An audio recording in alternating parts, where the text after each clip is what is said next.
ఘర్షణ మూవీ టైంలో cameraman assistant cameraman మూతి కొరకడం వల్ల చాలా రచ్చయిందంట బాబాయ్. అసలు మ్యాటర్ ఏంటంటే ఘర్షణ మూవీలో ఇల్లు చూపిస్తారు కదా ఆ పాటలో లాస్ట్ ఫైట్ లో ఆ నది సీన్ మొత్తం శ్రీలంకలో షూట్ జరిగింది. అయితే ఆ ఇంటి దగ్గరికి వెళ్ళడానికి చిన్న నది దాటి బోట్ లో వెళ్ళాలి బాబాయ్. ఇక వెళ్లేటప్పుడు బోట్ లో వెంకటేష్ గారు, అసిస్టెంట్ రవిప్రకాష్ తెలుసుగా, ఆయనతో పాటు మన కెమెరాని కూడా ఉన్నారంట. అయితే బోట్ లో వెళ్తూ ఉండగా సినిమా టీం అంతా శివమణి మూవీ షూటింగ్ లో ఏదో పడవ మునిగిపోయిందంట కానీ మాట్లాడుకుంటున్నారు. ఇక చిన్నగా బోట్ లోకి సడన్ గా వాటర్ వచ్చేసాయంట.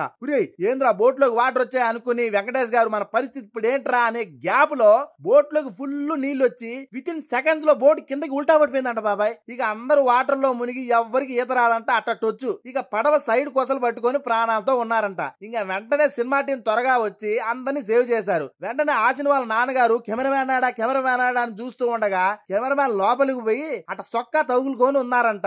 ఎందుకంటే తన షర్టు బోటుకి తగులుకోవడం వల్ల నీటి లోపలికి పోయిండు. ఇంకా వెంటనే అతని పైకి లేపి ఒడ్డుకు తీసుకెళ్లి సిపిఆర్ చేసి బతికించాల్సి వచ్చిందంట.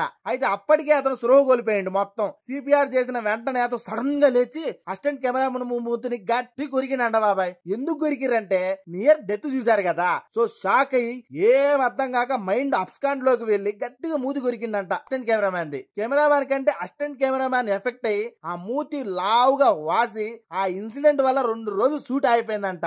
ఏదైనా జాగ్రత్తగా ఉండాలి కదా బాబాయ్. షూటింగ్ లో ఇలాంటి కామనే, బట్ చాలా జాగ్రత్తగా ఉండాలి. మరి ఈ విషయం గురించి మీ ఒపీనియన్ కింద కామెంట్ చేసి మన ఛానల్ సబ్స్క్రైబ్ చేసుకోండి నాయనా.